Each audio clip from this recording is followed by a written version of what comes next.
परिचय दीजिए कि मैं कौन हूँ और कहाँ की रहने वाली हूँ और मेरा शुभ नाम क्या है। साहब जी, आप सबको मालूम होना चाहिए कि मैं इसी ग्राम सभा दलीपुर की रहने वाली हूँ। मेरा नाम मंजू है।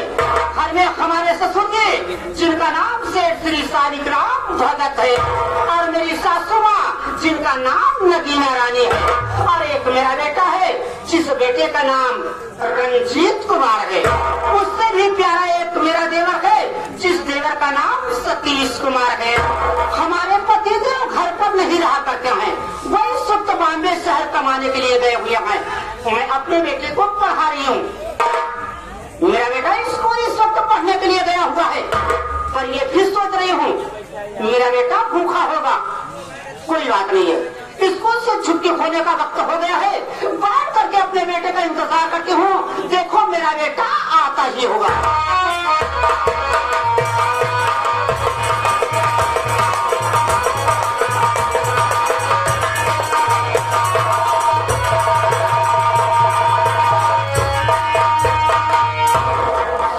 मम्मी पढ़ा।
मास्टर जी मुझे मारते हैं, बिगड़ते हैं, कहते हैं रंजीत तुम अपनी फीस क्यों नहीं जमा करता।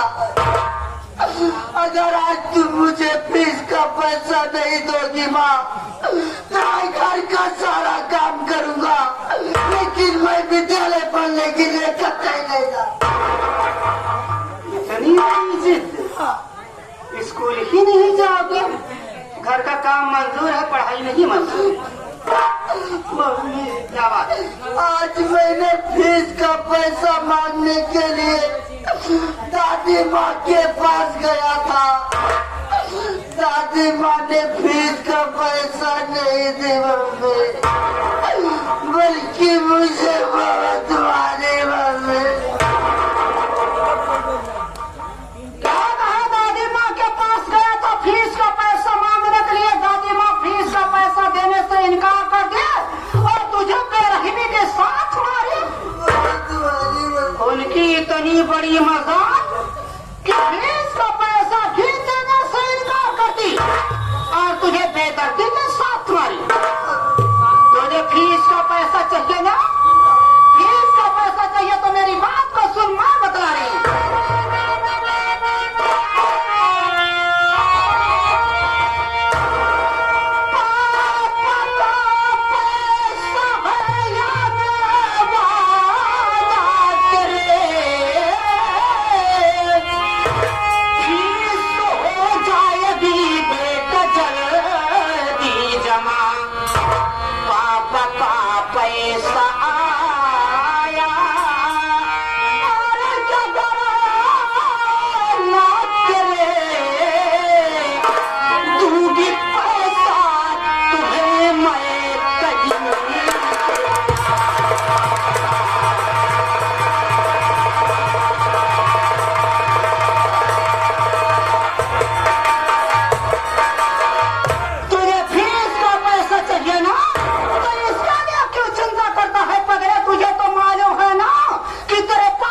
लिए गए हुए हैं। और अभी अभी थोड़ी देर पहले उनके पास से फोन आया था। उन्होंने फोन में मुझसे बात किया कि देखो रंजीत की मम्मी, मैं पैसा लगा दिया हूँ, तेरे पास पैसा बहुत जल्द से जल्द पहुंचने वाला है, और जिस वक्त पैसा पहुंच जाए रंजीत को खर्च वर्च के लिए अवश्य दे देना। अरे पगले, जिस वक्त उनके पास से पैसा आ जाएगा वादा करती हूँ कि तुम्हें फीस का पैसा अवश्य दोगी। यदि उनके पास से पैसा नहीं आता है फिर भी वादा कर रही हूँ कि कठिन कठिन से पैसा ला करके तुझे जरूर दूंगी। और पढ़ाई में जरा सा भी गुस्ताखी मत किया करते या नहीं? नहीं मम्मी, मैं पढ़ाई में किसी भी प्रकार की कमी नहीं करूंगा माँ। बड़ी अच्छी बात। मम्मी क्या बात? चलिए मुझे खाना दीजिए, भूख लगी है। भूख लगी है ना? कोई बात नहीं है, सबसे पहले खाना खा, फिर उसके बाद मैं सोचती हूँ।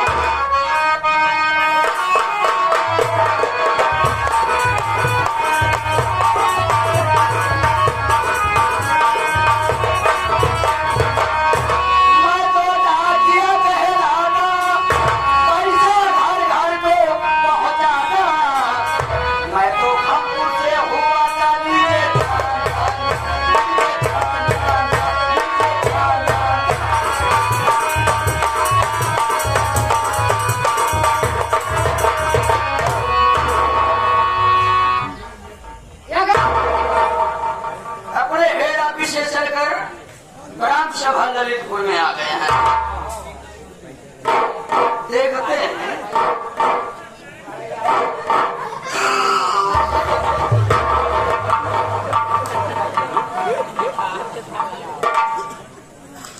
मकान नंबर 315।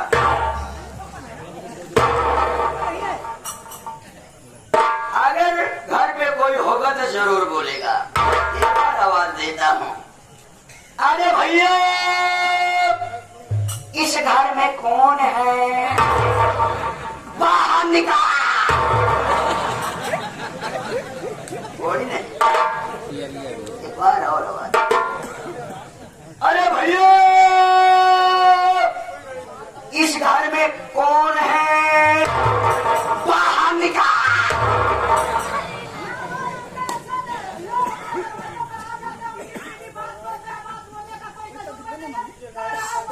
मालूम नहीं अंदर भन भन भन भन क्या कर रहे हैं, मन मुट्ठी कर रहे हैं, समझ नहीं रहे। एक बार आवाज दे दो, अगर नहीं आएंगे तो जाओगे आज छठा में मेला है, नौटंकी देखने के बाद सुबह घर जाएंगे। अरे भैया इस घर में कौन है, बाहर निकाल।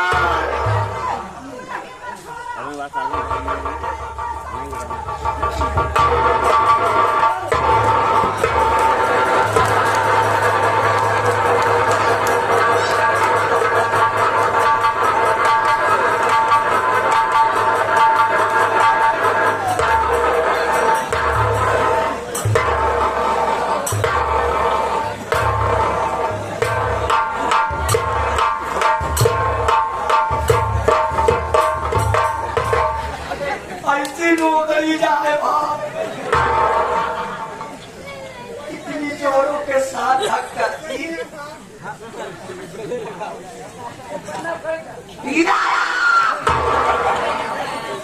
शर्म नहीं आई।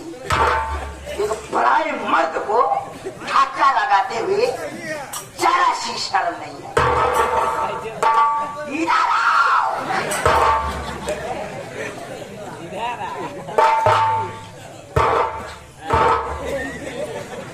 माफ करिए, आपने आवाज लगाई, आपकी आवाज मेरे कानों तक पहुंचती और दौड़ती दौड़ती चली आ रही थी। पाँव फिसल गया, आपको धक्के लग गए, आप जमीन पर लंबा लंबा लेट गए। आपको कहीं चोट तो नहीं लगी?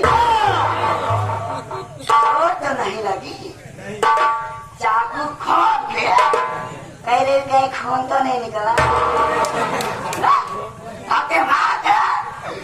कहीं चोट तो नहीं लगा। अरे चोट नहीं का मलहम लगेगा। छोड़ो इस बात।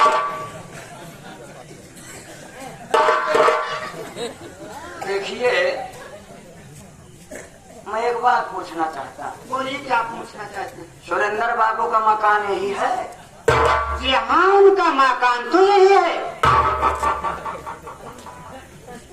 हाँ, हाँ। महेंद्र बाबू का आप कौन लगती हैं? आप जिनका नाम ले रहे हो मैं उन्हीं की धर्म पत्नी हूँ। धर्म पत्नी? धर्म पत्नी? धर्म पत्नी का मतलब? अर्धाग्नि। अर्धाग्नि का मतलब? अर्धाग्नि का मतलब ही नहीं समझते आप? औरत जानते हैं? औरत? औरत सरमनी कहा थे। इसका औरत का मतलब ये भी नहीं समझ पाए आप? बता दीजिए रूप से। आगे तक का आदमी बोलत रहे वो कैसे बताओ जाए? ऐसे बताओ जाए कि पत्नी का मतलब मेहरारू हो। तो आपका शुभ नाम? अपना शुभ नाम तो मंजू है जी, पर आपको मैं नहीं पहचान पा रही हूँ कि आप कौन हैं। और बाबा हमको नहीं पहचाने। अरे हमारे पेशाब को देखिए, हम पहचानिए। आई आप पोक में। पर मैंने तो पोस्टमैन सुनी थी और ये पोकमैन कभी नहीं सुनी थी। जो कम पढ़े लिखे होते हैं उसे पोस्टमैन कहते हैं, जो हमारी तरह ज्यादा पढ़े लिखे होते हैं उसे पोकमैन कहते हैं। कहने का मतलब आप ज्यादा पढ़े लिखे हो इसीलिए आपको पोकमैन कहते हैं। चलिए सर गुस्ताखी माफ करिए, आगे का काम बताइए। देखिए मंजू देवी, बोलिए सर। आपके पतिदेव जो बम्बई में रहते हैं। बम्बई नहीं कहा करते हैं सर, उसे मुंबई कहा करते हैं। मुंबई रहते हैं। आपके नाम से 5100 रुपया भेजे हैं। क्या कहा साहब? मेरे नाम से पैसा आया हुआ है? वो भी 5100 रुपये। कहने का मतलब 5100 रुपया आया। कौन कहे कौन सा? कौन भरेगा कौन सा?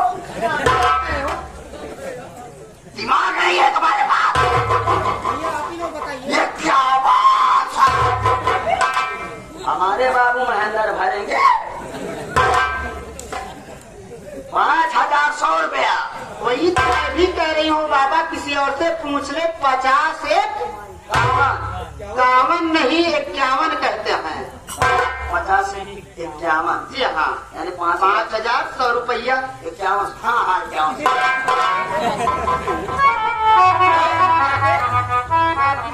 तो भैया ये दीदी पहले हमारा पकड़िए। अच्छा कहा तो हर पकड़िए।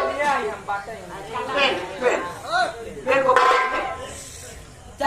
तुरंत सिग्नेचर कर। देखा साहब, सिग्नेचर तो करबे करब। हाँ, दस्तखतिया तो बनवे करब, है कौनो दूर राय नहीं ना जाते हैं। लेकिन सबसे पहले आप हमका पैसा तो दे दिया। यानी पैसा लेने के बाद सिग्नेचर बनाओगे? जी हाँ, जाता है मिस्त्री भैया इसे।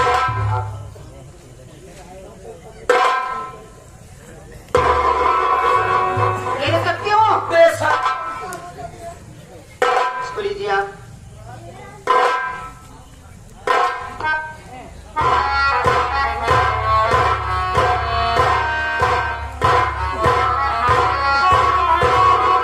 ठीक है साहब, लाइए अपने रजिस्टर को दीजिए, सिग्नेचर बना देती हूँ।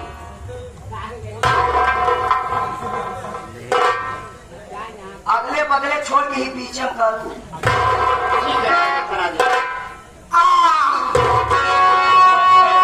थोड़ा संभाल के लिए, पन्ना बर्बाद हो जाएगा।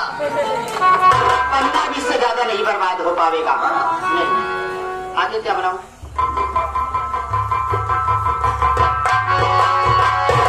आगे लिखो प्राप्त किया।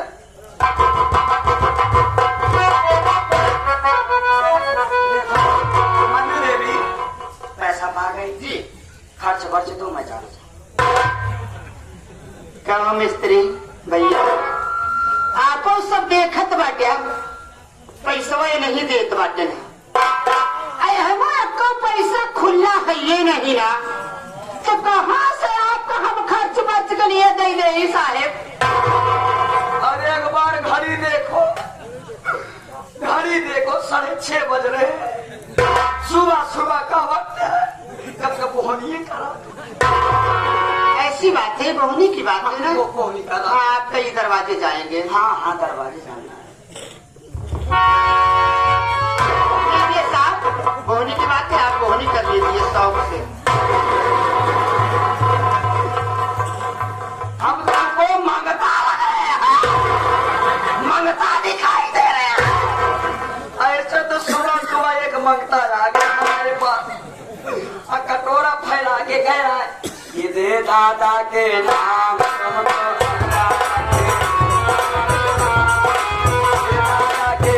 तुमको अल्लाह रखे, सुबह से हो गई शाम तुमको अल्लाह रखे।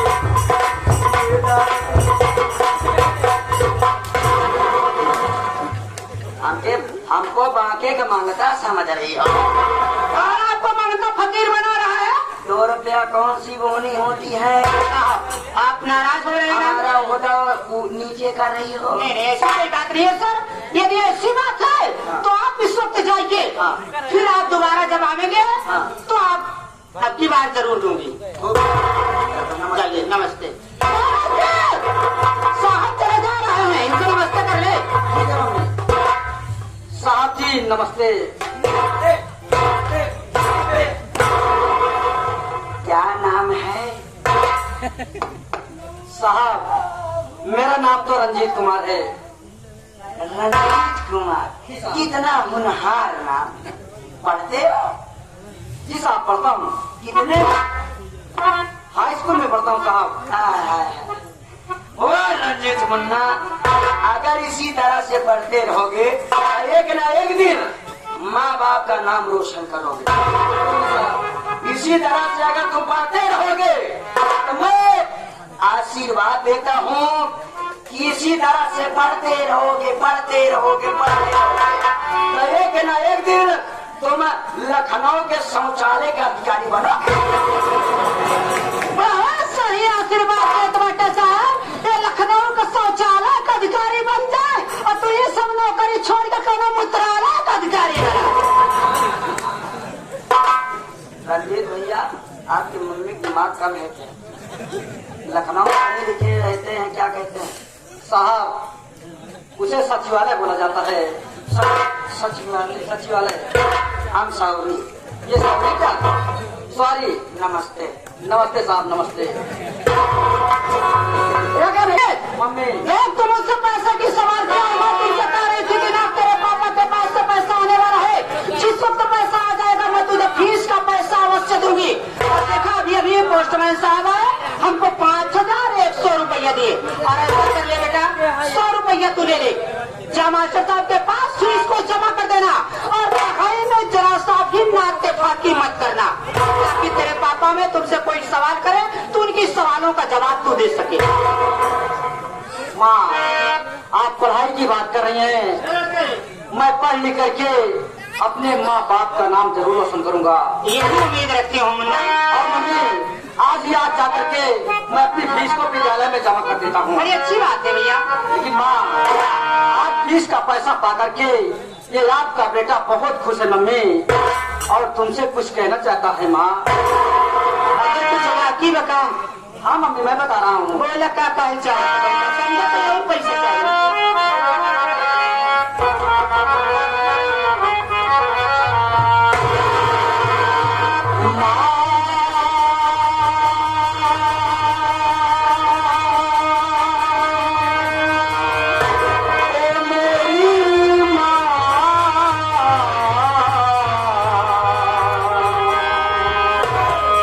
मैं तेरा